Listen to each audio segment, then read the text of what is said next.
Assalamualaikum warahmatullahi wabarakatuh. Ketemu lagi dengan saya di mata kuliah Teori Bahasa dan Automata. Pada pertemuan pertama ini, saya akan menjelaskan tentang konsep dasar dari teori bahasa dan automata. Nah, saya akan menyampaikan hubungan teori bahasa automata dengan bahasa pemrograman. Seperti yang kita ketahui, bahasa pemrograman yang ada ini diklasifikasi menjadi 3 bagian. Yang pertama yaitu bahasa tingkat rendah, kemudian bahasa tingkat menengah, dan yang terakhir adalah bahasa tingkat tinggi. Mana-mana saja yang termasuk bahasa tingkat rendah, yaitu bahasa mesin. Mengapa dikatakan bahasa tingkat rendah? Karena memang bahasa tersebut sulit untuk dipahami oleh manusia. Bahasa ini hanya bisa dipahami untuk mesin, ya, sehingga dia dikatakan bahasa tingkat rendah. Nah, bahasa mesin ini dinyatakan dengan simbol-simbol 00, simbol biner ya, 0 dan 1 untuk setiap instruksi yang ada di dalam atau proses yang ada di dalam komputer.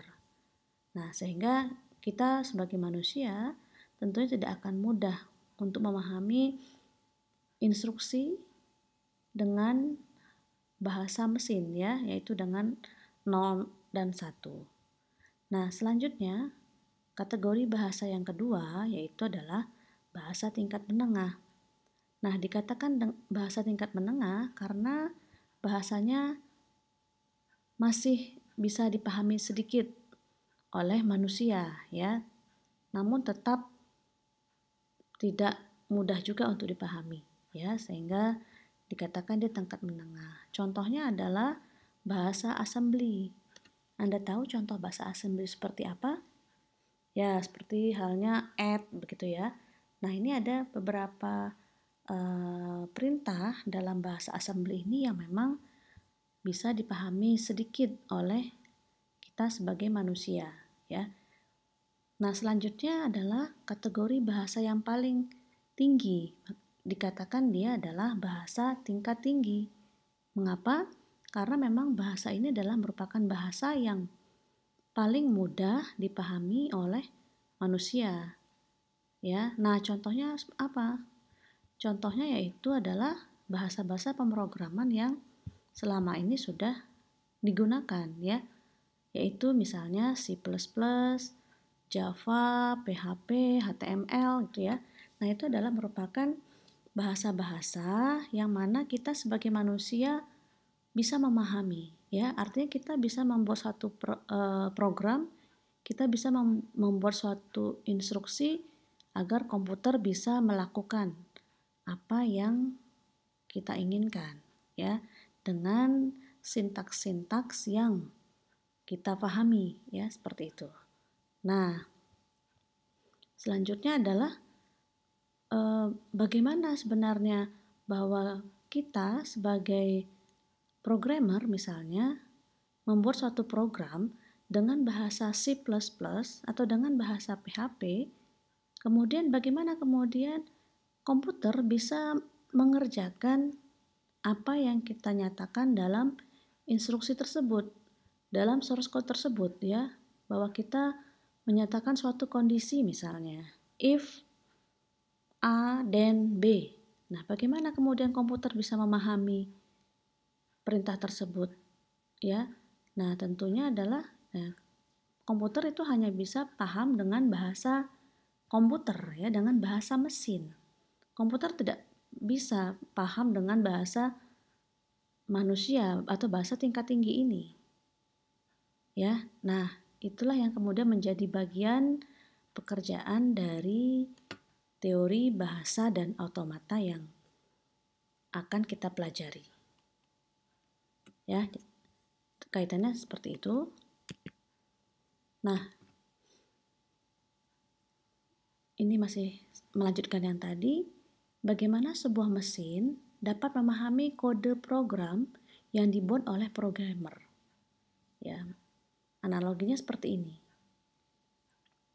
Misal kita sebagai manusia dinyatakan dengan orang Jawa, kemudian ini adalah komputer, ya, atau dinyatakan dengan orang Bugis, ya. Orang Jawa ini hanya paham bahasa Jawa dan orang Bugis hanya paham bahasa Bugis. Sama halnya seperti tadi, manusia pahamnya dengan bahasa pemrograman tingkat tinggi, mesin atau komputer pahamnya dengan bahasa mesin, ya. Nah, bagaimana agar kemudian orang Jawa dan orang Bugis ini bisa saling berkomunikasi, ya, bisa mengerti apa yang disampaikan oleh orang Jawa dan orang Jawa kepada orang Bugis misalnya. Nah, kira-kira apa yang akan dilakukan agar kemudian pada saat orang Jawa ini akan berbicara dengan orang Bugis? Apa yang dilakukan? Ya, tentunya adalah mencari translator, ya, mencari penerjemah, agar kemudian pada saat orang Jawa berbicara, kemudian penerjemah ini akan membantu menerjemahkan. Selanjutnya, penerjemah akan menerjemahkan dengan bahasa yang dipahami oleh orang Bugis. Nah, disinilah perannya teori bahasa otomata, ya, yang mana adalah praktek dari penerjemahan ini dilakukan oleh teknik kompilasi, ya, dilakukan oleh suatu compiler, ya. Ini di sini adalah compiler. Nah, compiler atau kompilator gitu, ya. Kompilator di sini adalah merupakan praktek dari teori bahasa dan otomata. Nah, mata kuliah kita judulnya adalah teori. Jadi memang di sini kita akan mempelajari teorinya dan prakteknya adalah di teknik kompilasi, ya. Nah, kebetulan di program studi kita itu tidak ada mata kuliah teknik kompilasi. Ya, sebelumnya ada, namun saat ini teknik kompilasi dihapus, ya, dari kurikulum. Oke, jadi seperti itu, ya. Jadi otomata itu di sini bagaimana mempelajari tentang kompilator tadi bekerja sebagai penerjemah, gitu, ya. Oke. Jadi tadi pertanyaan bahwa bagaimana sebuah mesin dapat memahami kode program yang dibuat oleh programmer? Jawabannya adalah sebuah mesin yang hanya mengenali bahasa mesin dapat memahami bahasa pemrograman tingkat tinggi karena adanya compiler, ya, atau kompilator atau penerjemah. Nah, jadi di sini perannya adalah peran compiler, ya. Oke. Nah, jadi ini sekilas saja bagian pokok dari proses kompilasi. Bagaimana bahasa pemrograman tingkat tinggi yang kita tuliskan itu bisa dipahami oleh bahasa mesin, dipahami oleh komputer melalui bahasa mesinnya, ya. Jadi di sini ada program sumber atau source code. Nah, ini ada tahap analisa, ya. Jadi ini program sumber, kemudian ini program sasaran, ini endingnya, ya. Ya, sudah dikerjakan oleh mesin.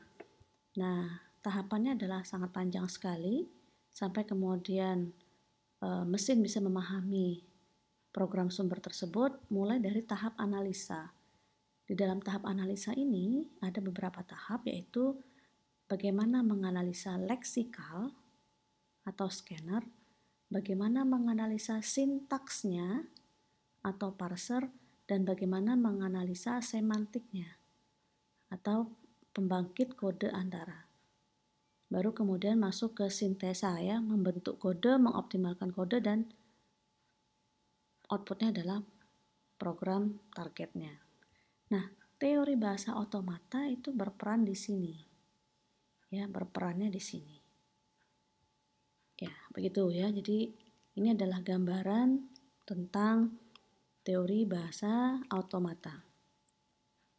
Memang agak sedikit-sedikit abstrak ya, makanya dikatakan teori bahasa otomata itu adalah mesin abstrak. Nah, ini kita belajar hal yang abstrak ya. Oke, baik. Nah, selanjutnya bahasa dan otomata ini yang akan kita pelajari yaitu dari sisi teori. Prakteknya nanti adalah di teknik kompilasi. Sehingga bisa dikatakan bahwa teori bahasa dan automata adalah dasar dari teknik kompilasi.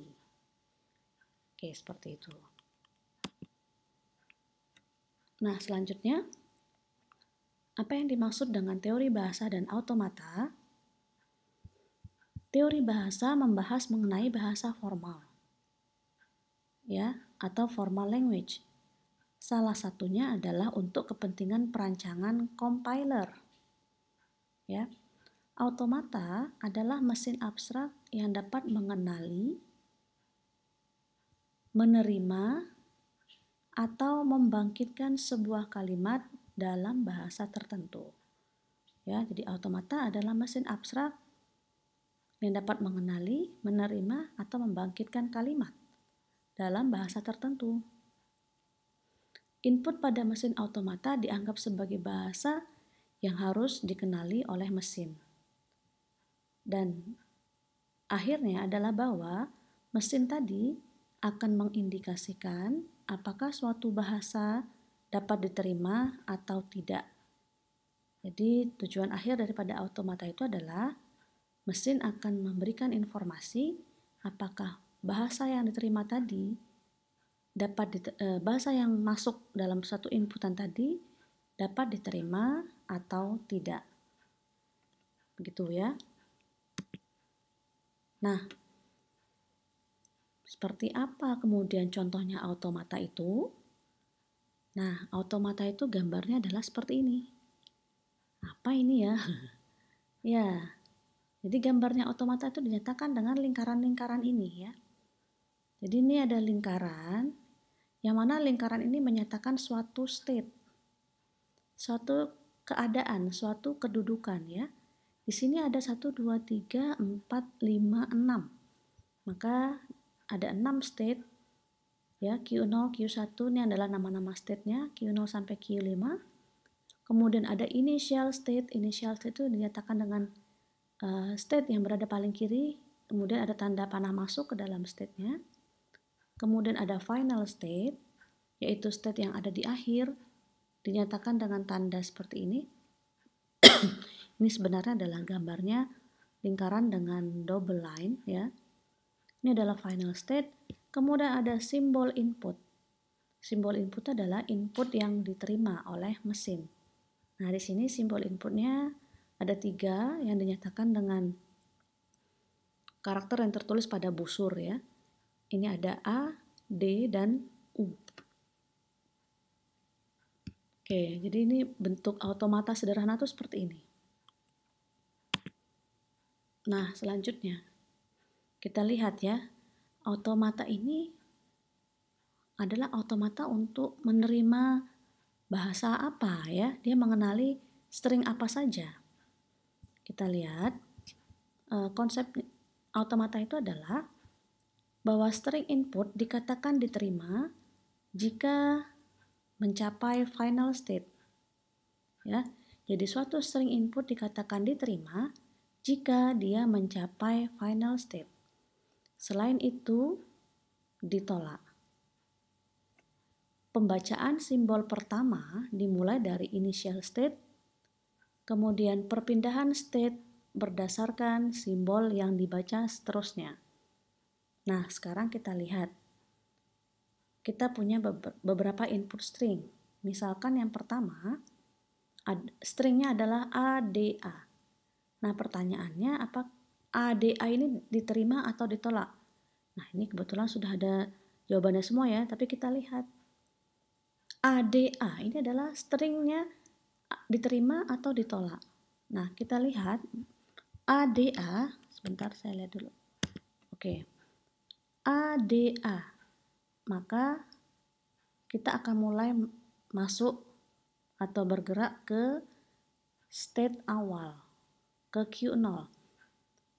Di posisi Q0, mesin akan menerima simbol yang pertama yaitu A. Maka di sini kita lihat dari Q0 membaca A, dia akan berpindah ke Q1. Kemudian membaca karakter yang kedua yaitu D, kita lihat Q1 membaca D. Di sini ada ya, Q1 membaca D, maka dia akan berpindah ke Q2. Kemudian membaca simbol yang ketiga yaitu A, maka Q2 membaca A, akan berpindah ke Q3. Nah, Q3 ini adalah tadi merupakan final state atau state akhir. Artinya apa tadi? Bahwa jika string input mencapai final state, maka artinya string tersebut diterima. Ya, jadi betul di sini ADA itu diterima. Paham ya? Oke, selanjutnya contoh yang kedua, ADU. Bagaimana dengan bagaimana dengan string ADU? Kita lihat, mulai dari Q0 membaca A ini ke Q1, membaca string yang kedua D ke Q2, membaca string yang ketiga U. Oh, U itu ke Q4. Q4 ya, final state berarti ADU. ADU adalah string yang diterima. Oke, paham ya? Selanjutnya ADD. Q0 membaca A, itu ke Q1, kemudian membaca D ke Q2, ya ke Q2, kemudian membaca D lagi ke Q5. Selesai ya ADD. Nah, berhenti di Q5. Apakah Q5 ini final state? Tidak ya, final state hanya Q3 dan Q4. Q5 tidak final state. Nah, artinya adalah bahwa string ADD ini ditolak. Nah, seperti itu ya konsep dari automata. Oke, cukup dulu untuk pertemuan pertama ini. Terima kasih. Assalamualaikum warahmatullahi wabarakatuh.